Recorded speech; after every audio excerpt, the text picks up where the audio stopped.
Hello everybody and welcome to the unboxing interview of Tarot of the Little Prince by Lo Scarabeo. The artists are Rachel Paul and Martina Rossi. The Little Prince is one of my favorite books growing up, and I read it a few years ago and I still love it. So when I saw this deck, I was like, I have to have it. Tarot of the Little Prince, yes. So it's a tuck box like this. Very colorful, very artsy, very beautiful. You have, of course, your title up here and just your all the flags like Lo Scarabeo does. So let's get into the cards. Of course, you're gonna get your little white book, and because it's a Lo Scarabeo, you're gonna get many languages. So, of course, it starts out with English, and then you get, I think this is Italian,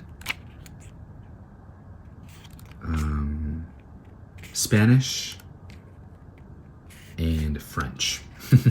Do you get one more? Oh, and Portuguese as well.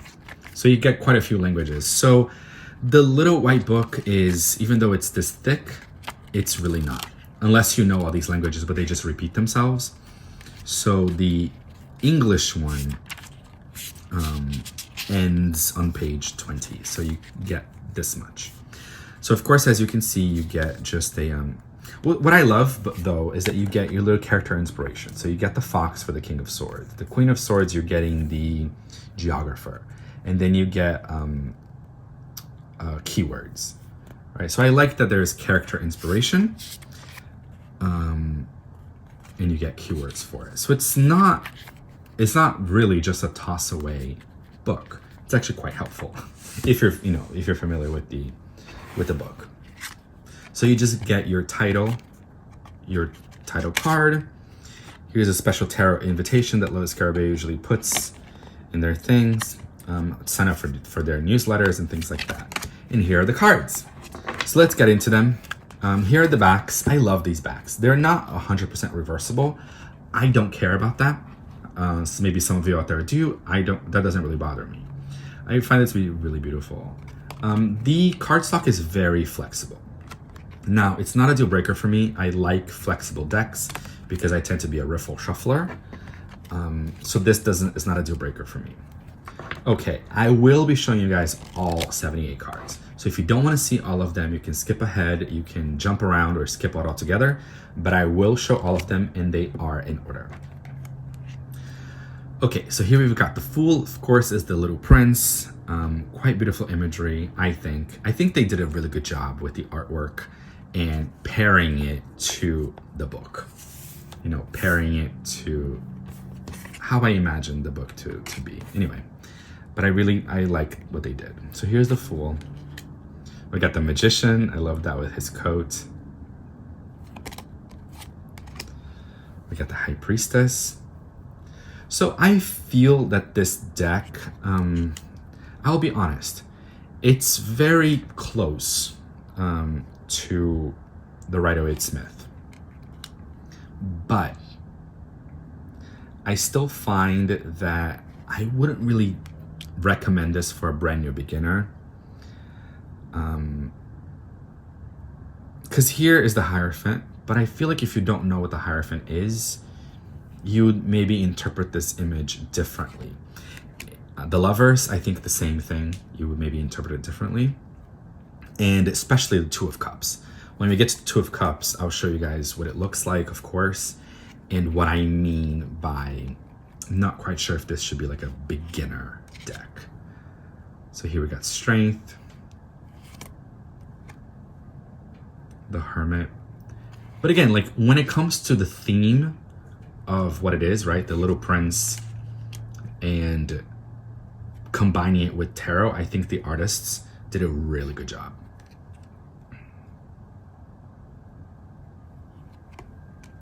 But I also think that if you're unfamiliar with the Death card, for example, you may read this differently. And I have used this deck and I've done a few readings for it.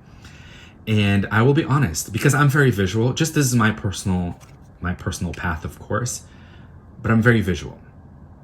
So I looked at the Death card and I did catch transformation, but seeing this rose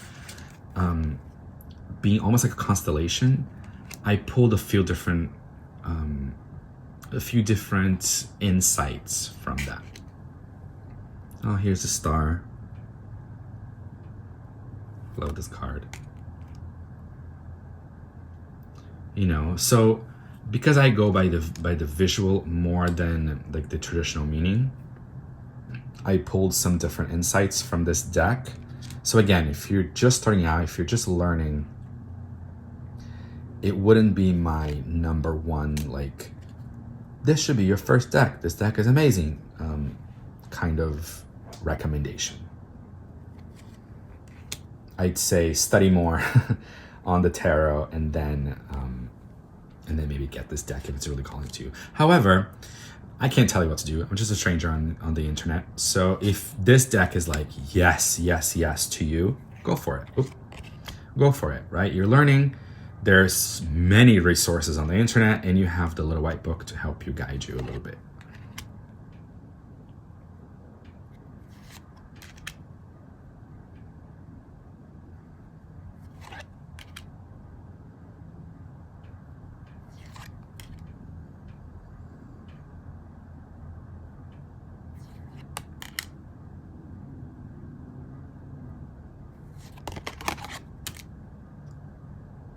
The Nine of Wands. I love the rose here, almost like this ethereal constellation sky rose. This Page of Wands is a direct copy of the Rider-Waite-Smith, even the way he stands. But I like that. You know, it's an interesting marriage between the theme of the Little Prince and the traditional, right, tarot.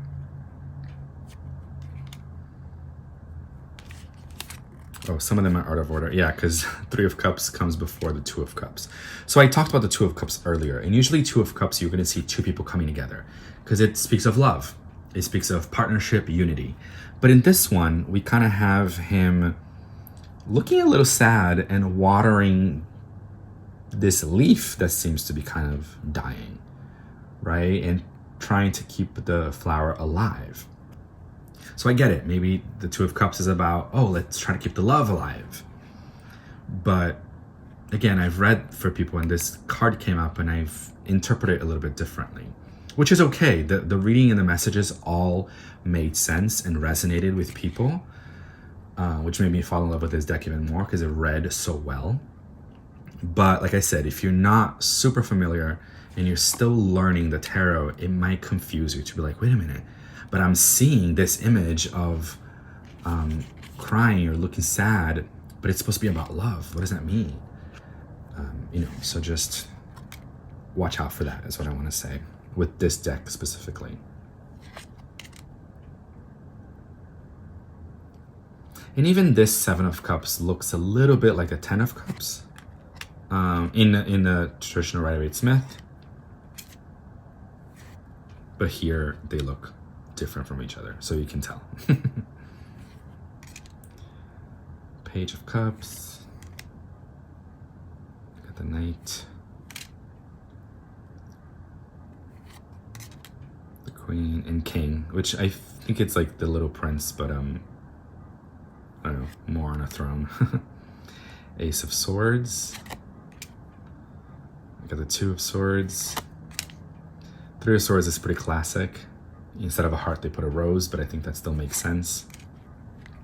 And the Thoth one too is another like a more traditional tarot, like the Rider-Waite-Smith. And the Thoth has a flower too, and the Three Swords are piercing the flower, so it makes total sense. See, this Six of Swords too is not very traditional, so can be confusing for a beginner. Eight of Swords. We got the 9. 10.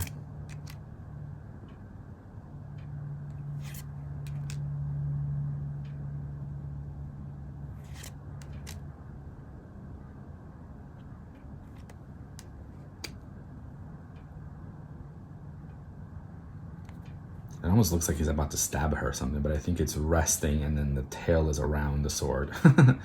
Interesting. And then we get to this suit of Pentacles.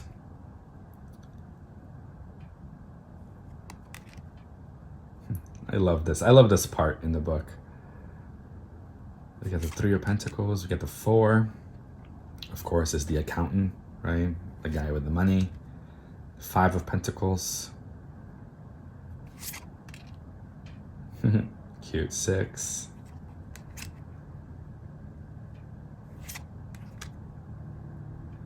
The 8 of Pentacles. I love this 9. It's so beautiful. I love roses, so it's beautiful to have so many roses like that. You got the 10 of Pentacles. You got your Page. Knight. Love this Queen. She's beautiful. And the King. Finally, King of Pentacles. And that's it. That's the unboxing and review of the Tarot of the Little Prince. I hope you guys enjoyed it. I hope you guys found it as cute as I do.